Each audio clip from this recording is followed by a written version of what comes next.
Hi, ഞാൻ സ്നേഹ. SL ടോക്സിലേക്ക് എല്ലാവർക്കും സ്വാഗതം.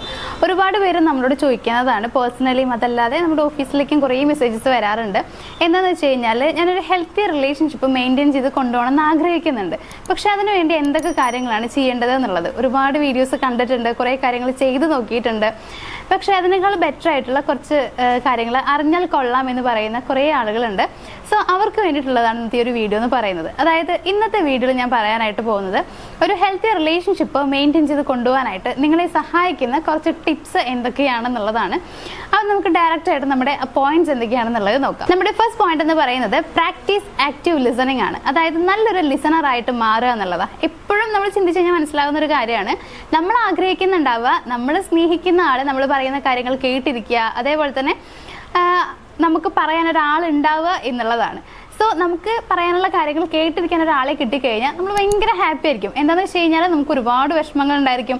സോ അതെല്ലാം ഒരാളോടൊന്ന് ഷെയർ ചെയ്ത് കിട്ടണം. ഇങ്ങനെയൊക്കെ നമ്മൾ ആഗ്രഹിക്കാറുണ്ട്. അത് പറഞ്ഞു കഴിഞ്ഞാൽ ഒരു പകുതിയോളം നമ്മുടെ വിഷമങ്ങൾ നമുക്ക് ഇല്ലാതാവും എന്നുള്ളതാണ്.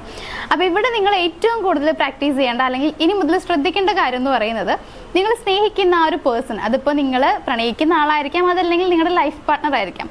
സോ അവർ നിങ്ങളോട് എന്തെങ്കിലും കാര്യങ്ങൾ പറയാൻ വരികയാണെങ്കിൽ അത് കേൾക്കാനായിട്ട് തയ്യാറാവുക എന്നുള്ളതാണ്. കുറേ പേര് ചെയ്യുന്നത് കണ്ടിട്ടുണ്ട്. ഇപ്പോൾ അവർക്ക് എന്തെങ്കിലും കാര്യം പറയാനുണ്ടെന്ന് കേൾക്കുമ്പോഴത്തേക്കും ഞാൻ ഭയങ്കര തിരക്കാണ്, പിന്നെ വിളിക്കാം എന്ന് പറഞ്ഞിട്ടൊക്കെ കട്ട് ചെയ്യുന്ന, അല്ലെങ്കിൽ ഇപ്പോൾ കാണണമെന്ന് പറഞ്ഞ് വിളിക്കുമ്പോഴും തിരക്കാണ്, ഇപ്പോൾ പറ്റില്ല എന്ന് പറയുന്ന കുറേ പേരുണ്ട്. അങ്ങനെ നിങ്ങൾ ഒരിക്കലും ചെയ്യാതിരിക്കുക എന്നുള്ളതാണ്. ഇനിയിപ്പോൾ നിങ്ങൾ തിരക്കാണെങ്കിൽ തന്നെ നിങ്ങൾക്ക് അവരോട് പറയാം, ഞാൻ ചെറിയ തിരക്കിലാണ്, കുഴപ്പമില്ല, നീ പറഞ്ഞോ, എന്താ കാര്യം എന്നുള്ളത് പറഞ്ഞോ, ഞാൻ കേൾക്കാം എന്ന് നിങ്ങൾ പറയാം. അപ്പം ഇങ്ങനെ പറയുന്നതുകൊണ്ട് അവർ ഒരുപാട് നേരം സംസാരിക്കുകയൊന്നും ചെയ്യില്ല. അവർക്ക് പറയാനുള്ള കാര്യങ്ങൾ കുറച്ച് ചുരുക്കിയിട്ട് അവർ പറയുകയാണ് ചെയ്യുള്ളൂ. നിങ്ങൾ തിരക്കിലാണെന്നുള്ളത് അവർ മനസ്സിലാക്കുകയും ചെയ്യും എന്നുള്ളതാണ്. അതേസമയം ഇങ്ങനെ പറയുന്ന സമയത്ത് നിങ്ങൾക്ക് അവരോടുള്ള സ്നേഹം എത്രത്തോളമാണെന്നുള്ളത് മനസ്സിലാക്കാനും കൂടി ഇത് ഹെൽപ്പ് ചെയ്യും എന്നുള്ളതാണ്. സോ ഈ ഒരു കാര്യം നിങ്ങൾ ഉറപ്പായിട്ടും ശ്രദ്ധിച്ചിരിക്കേണ്ട കാര്യമാണ്. അവർ പറയുന്ന കാര്യങ്ങൾ കേൾക്കാനായിട്ട് പഠിക്കുക, കേൾക്കാനുള്ള കഴിവ് നേടിയെടുക്കുക എന്നുള്ളതാണ്. അതായത് നല്ലൊരു ലിസണറായിട്ട് മാറാനായിട്ട് ശ്രമിക്കുക.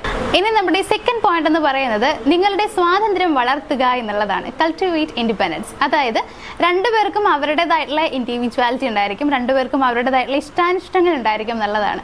സോ നിങ്ങളുടെ സ്വാതന്ത്ര്യത്തെ നിങ്ങൾ ബഹുമാനിക്കുന്ന പോലെ തന്നെ അവരെയും കൂടി റെസ്പെക്ട് ചെയ്യാനായിട്ട് ശ്രമിക്കുക. നിങ്ങൾക്ക് നിങ്ങളുടേതായിട്ടുള്ള ഫ്രണ്ട്സ് ഉണ്ടായിരിക്കാം, അതേപോലെ തന്നെ നിങ്ങളുടെ ഇഷ്ടങ്ങൾ ഉണ്ടായിരിക്കാം. ഇത് നിങ്ങൾ മനസ്സിലാക്കുക, നമ്മുടെ ഓപ്പോസിറ്റ് നിൽക്കുന്ന പേഴ്സണും ഈ പറയുന്ന ഇഷ്ടങ്ങൾ ഉണ്ടായിരിക്കും എന്നുള്ളതാണ്. സോ നമ്മൾ അവരെ കൺട്രോൾ ചെയ്യാൻ നിന്ന് കഴിഞ്ഞാൽ ഉറപ്പായിട്ടും തിരിച്ചും കൺട്രോളിങ് ഉണ്ടാവും. അങ്ങനെ വരുമ്പോഴാണ് രണ്ടുപേർക്കിടയിൽ ഒരുപാട് പ്രശ്നങ്ങൾ എപ്പോഴും വരാറുള്ളത്.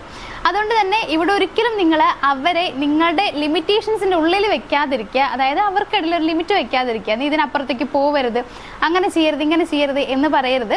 നിങ്ങളുടെ സ്വാതന്ത്ര്യത്തെ നിങ്ങൾ ഇഷ്ടപ്പെടുന്ന അതേപോലെ തന്നെ അവരുടെ സ്വാതന്ത്ര്യത്തെ കൂടി ഇഷ്ടപ്പെടാനായിട്ട് ശ്രമിക്കുക.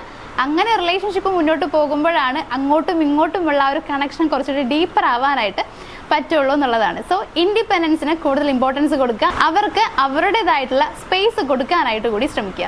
ഇനി നമ്മുടെ തേർഡ് പോയിന്റ് എന്ന് പറയുന്നത്, നിങ്ങളുടെ ദുർബലതയെ നിങ്ങൾ സ്വീകരിക്കുക എന്നുള്ളതാണ്. ചിലപ്പോൾ ഇത് കേൾക്കുമ്പോൾ മനസ്സിലാവുന്നുണ്ടാവില്ല എന്താ പറയണമെന്നുള്ളത്.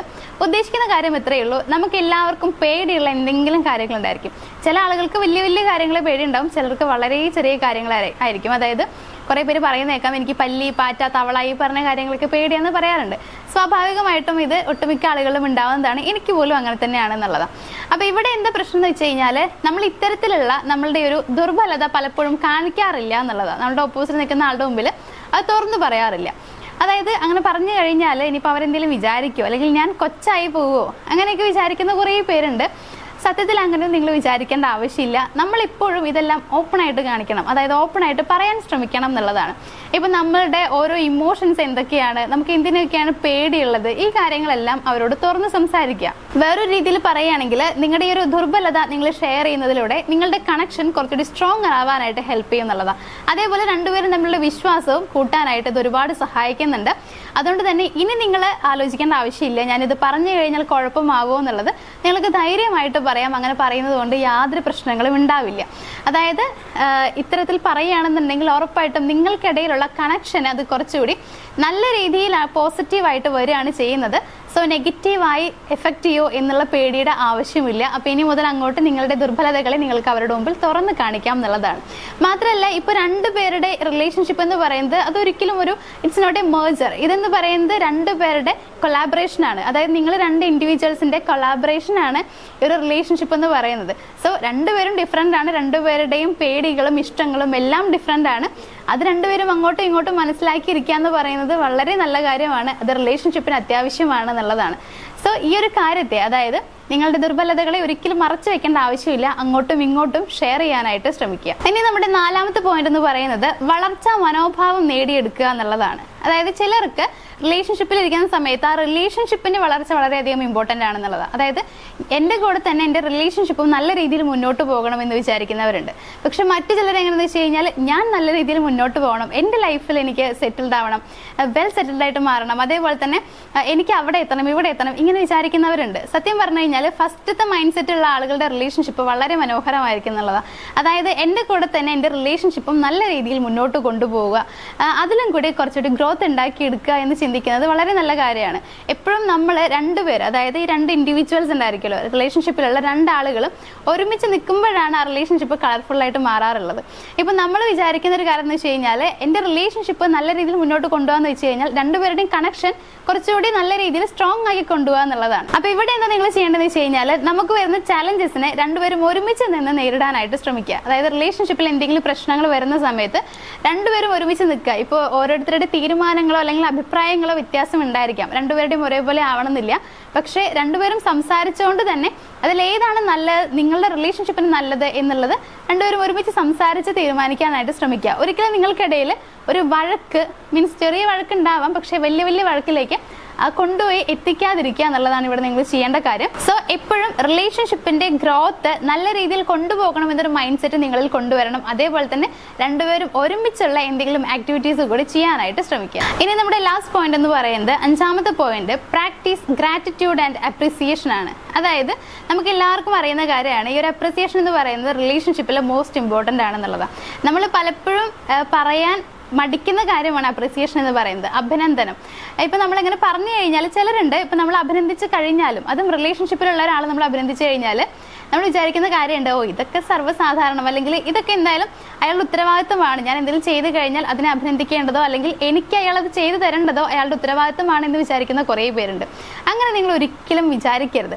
ഇപ്പം നമ്മൾ ഒരാളോട് നന്ദി, ഗ്രാറ്റിറ്റ്യൂഡ് അറിയിക്കുക എന്ന് പറയുന്നത് എപ്പോഴും നല്ല കാര്യമാണ്. നമ്മൾ വിചാരിക്കുന്നുണ്ട് ഞാൻ അയാളോട് നന്ദി പറഞ്ഞു കഴിഞ്ഞാൽ ഉറപ്പായിട്ടും ഞാൻ അയാളെക്കാൾ താഴെയാണെന്ന് അയാൾ വിചാരിക്കും എന്നുള്ളത് ഒരിക്കലും അല്ല. നമ്മൾ ഒരാളോട് ഗ്രാറ്റിറ്റ്യൂഡ് അറിയിക്കുകയാണെന്നുണ്ടെങ്കിൽ ഉറപ്പായിട്ടും നമ്മൾ അവരെക്കാൾ ഒരുപടി മുകളിലാവുകയാണ് ചെയ്യുന്നത്. സോ ഗ്രാറ്റിറ്റ്യൂഡ് എപ്പോഴും അറിയിക്കാനായിട്ട് ശ്രമിക്കുക. അതിപ്പോൾ ചെറിയ കാര്യമാണെങ്കിലും വലിയ കാര്യമാണെങ്കിലും നന്ദി പ്രകടിപ്പിക്കുക എന്നുള്ളതാണ്. അതേപോലെ തന്നെ അഭിനന്ദനങ്ങൾ നൽകാനായിട്ട് ശ്രമിക്കുക എന്നുള്ളതാണ്. നമ്മൾ നമ്മളെ തന്നെ ചിന്തിക്കുക. നമ്മളിപ്പോഴും ആഗ്രഹിക്കുന്ന കാര്യം, നമ്മൾ സ്നേഹിക്കുന്ന ആൾ നമ്മളെ അപ്രിസിയേറ്റ് ചെയ്യണം എന്നുള്ളതാണ്. അതായത് അപ്രിസിയേഷൻ നമ്മളെപ്പോഴും ആഗ്രഹിക്കുന്നത് നമ്മൾ സ്നേഹിക്കുന്ന ആളുകളിൽ നിന്നാണ്. സോ നമ്മൾ സ്നേഹിക്കുന്ന ആ ഒരു പേഴ്സൺ നമ്മളെ അഭിനന്ദിക്കുകയാണെന്നുണ്ടെങ്കിൽ നമ്മൾ എത്രത്തോളം ഹാപ്പി ആകും, അതേപോലെ തന്നെയാണ് നമ്മുടെ ഓപ്പോസിറ്റ് നിൽക്കുന്ന ആൾക്കും നമ്മൾ അവരെ അഭിനന്ദിക്കുന്ന സമയത്ത് കിട്ടുന്ന ഒരു സന്തോഷം എന്ന് പറയുന്നത്. സോ അവർ ചെയ്യുന്ന നല്ല കാര്യങ്ങളെ നിങ്ങൾ അഭിനന്ദിക്കാനായിട്ട് ശ്രമിക്കുക. അപ്പോഴാണ് തിരിച്ചും നമുക്കത് കിട്ടുള്ളൂ എന്നുള്ളതാണ്. സോ ഈ ഒരു അപ്രിസിയേഷനും ഗ്രാറ്റിറ്റ്യൂഡും റിലേഷൻഷിപ്പിൽ മോസ്റ്റ് ഇമ്പോർട്ടൻ്റ് ആണ്. ഇനി മുതൽ അങ്ങോട്ട് രണ്ടുപേരും അത് നിർബന്ധമായും ശ്രദ്ധിക്കേണ്ട ഒരു കാര്യമാണ്. അപ്പോൾ ഇത്രയും കാര്യങ്ങൾ നിങ്ങൾ ശ്രദ്ധിച്ചാൽ തന്നെ നിങ്ങളുടെ റിലേഷൻഷിപ്പ് വളരെ മനോഹരമായിട്ട് കൊണ്ടുപോകാനായിട്ട് കഴിയുന്നുള്ളതാണ്. എപ്പോഴും നിങ്ങൾ ചിന്തിക്കേണ്ട കാര്യം എന്ന് പറയുന്നത്, റിലേഷൻഷിപ്പ് എന്ന് പറയുന്നത് ഒരു നല്ല ജേണിയാണ്. ഒരിക്കലും അതിനെ ഡെസ്റ്റിനേഷനായിട്ട് കാണാതിരിക്കുക. അപ്പോൾ ഈ ഒരു ജേണി മനോഹരമായിട്ട് കൊണ്ടുപോകണം എന്നുണ്ടെങ്കിൽ, അതും കുറച്ചുകൂടി ബ്യൂട്ടിഫുൾ ആയിട്ട് കളർഫുൾ ആയിട്ട് ഹെൽത്തി റിലേഷൻഷിപ്പായിട്ട് കൊണ്ടുപോകണമെങ്കിൽ ഞാൻ ഈ പറഞ്ഞ 5 പോയിന്റ്സ് നിങ്ങൾ ഫോളോ ചെയ്താൽ മതി. ഉറപ്പായിട്ടും നിങ്ങളുടെ റിലേഷൻഷിപ്പ് നല്ല രീതിയിൽ തന്നെ ഫുൾഫിൽ ചെയ്ത് കൊണ്ടുപോകാനായിട്ട് നിങ്ങൾക്ക് കഴിയും. അതിനുള്ള ഭാഗ്യം നിങ്ങൾക്ക് ഉണ്ടാവട്ടെ എന്ന് ആശംസിച്ചുകൊണ്ട് തന്നെ ഈ ഒരു വീഡിയോ അവസാനിപ്പിക്കുകയാണ്. അപ്പോൾ നമ്മുടെ വീഡിയോ എല്ലാവർക്കും ഇഷ്ടമായിട്ടുണ്ടാകുമെന്ന് വിചാരിക്കുന്നു. വീഡിയോ ഇഷ്ടമായെങ്കിൽ വീഡിയോ ഒന്ന് ലൈക്ക് ചെയ്യുക, ഷെയർ ചെയ്യുക. നമ്മുടെ ചാനൽ ആദ്യമായിട്ട് കാണുന്ന ആളുകളൊക്കെ ആണെങ്കിൽ ഒന്ന് സബ്സ്ക്രൈബ് ചെയ്ത് തുടർന്ന് വീഡിയോസ് കാണാനായിട്ട് ശ്രമിക്കുക.